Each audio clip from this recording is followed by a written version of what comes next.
नाथूराम गोडसे पुणे के बारामती गांव में एक मराठी परिवार में जन्मे थे।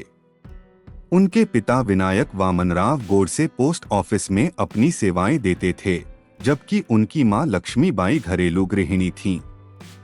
बचपन में उनका नाम रामचंद्र रखा गया था। नाथूराम गोडसे के जन्म से पहले इनसे बड़े 3 भाइयों की मौत हो गई थी, जबकि उनकी बहन जीवित बची थी। इसी डर से उनके माता पिता ने उनकी परवरिश एक बेटी की तरह की थी, यहाँ तक कि उनकी नाक भी छिदवा दी, जिसके चलते उनका नाम नाथूराम पड़ गया। नाथूराम गोडसे ने अपनी शुरुआती शिक्षा अपने गृहनगर बारामती के स्थानीय स्कूल में ही रहकर पूरी की थी। इसके बाद उन्हें रिश्तेदार के घर पुणे में शिक्षा ग्रहण करने के लिए भेज दिया गया, जहां उन्होंने अंग्रेजी भाषा की शिक्षा हासिल की। अपने शुरुआती दिनों में गोडसे गांधी जी के विचारों से काफी सहमत थे, यहां तक कि वे उनको अपना आइडियल मानते थे। वहीं जब महाराष्ट्र के रत्नागिरी जिले में भारतीय स्वतंत्रता संग्राम के महान क्रांतिकारी वीर सावरकर जी से उनकी मुलाकात हुई, इसके बाद उन्होंने राजनीति में आने का फैसला लिया।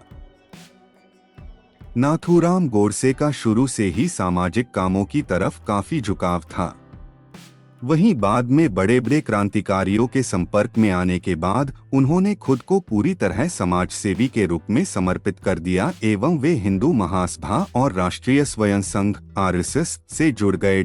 नाथूराम गोडसे ने इन संगठनों से जुड़ने के बाद मुस्लिम लीग वाली अलगाववादी राजनीति का जमकर विरोध किया और फिर बाद में उन्होंने मराठी भाषा में अग्रणी नाम का समाचार पत्र का प्रकाशन किया, जो कि बाद में हिंदू राष्ट्र नाम से प्रसिद्ध हुआ था। वहीं इसी दौरान गांधी जी ने ब्रिटिश हुकूमत के खिलाफ नागरिक अवज्ञा आंदोलन चलाया था, जिसमें गोडसे समेत हिंदू महासभा के अन्य सदस्यों ने उनका समर्थन किया था। लेकिन फिर बाद में गोडसे ने गांधी जी पर हिंदुओं के हित को नजरअंदाज करने एवं हिंदुओं और मुस्लिम लीग में भेदभाव करने जैसे गंभीर आरोप लगाए थे और गांधी जी के विरोधी बन गए थे। नाथूराम गोडसे एक महान विचारक और सत्य एवं अहिंसा के पुजारी राष्ट्रवादी नेता गांधी जी का कट्टर अनुयायियों में एक थे। लेकिन देश की आज़ादी के बाद जब उन्होंने गांधीवादी विचारधारा को लेकर कुछ ऐसे परिवर्तन देखे जिससे वे काफी आहत हुए और फिर उन्होंने गांधी जी की हत्या करने का फैसला लिया। गोडसे द्वारा गांधी जी की हत्या करने कुछ प्रमुख कारण इस प्रकार हैं। गोडसे ने भारत एवं पाकिस्तान के विभाजन के लिए गांधी जी को दोषी ठहराया। इस विभाजन के दौरान कई मासूम जिंदगियां मौत की घाट उतर गई थी एवं हजारों परिवार बिखर गए थे। इसलिए गोडसे ने गांधी जी की हत्या करने का फैसला लिया। गांधी जी द्वारा मुस्लिमों के अधिकार दिलवाने के लिए कई बार अनशन करते थे, जो कि कट्टर हिंदूवादी सोच रखने वाले गोडसे को बिल्कुल भी पसंद नहीं था। महात्मा गांधी हिंदू प्लस उर्दू भाषा को देश की नेशनल लैंग्वेज बनाना चाहते थे। गांधी जी के इस फैसले के गोडसे एकदम खिलाफ थे।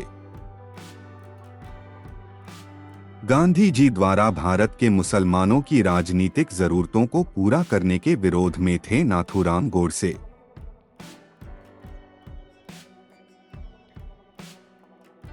गांधी जी की हत्या के बाद गोडसे पर केस किया गया और उनका जगह जगह काफी विरोध हुआ। पूरे देश में दंगे होने शुरू हो गए। ब्राह्मण और मुस्लिमों के बीच भयानक लड़ाई होनी शुरू हो गई, यहाँ तक कि महाराष्ट्र में ब्राह्मणों के कई घर जला दिए गए। देश भर में फैले गांधी जी के समर्थकों ने इसके लिए भारत सरकार भी दोषी ठहराया और गोडसे की फांसी की सजा देने की भी मांग की गई। वहीं गोडसे ने भी कोर्ट के सामने अपना गुनाह बाकी मुजरिमों की तरह छिपाने की कोशिश नहीं की, बल्कि स्पष्ट रूप में अपना गुनाह कबूल कर लिया। इसके बाद कोर्ट ने उन्हें 8 नवंबर 1949 को फांसी देने की घोषणा की और फिर 15 नवंबर 1949 में उन्हें उत्तर पंजाब के अंबाला जेल में सूली से लटका दिया था।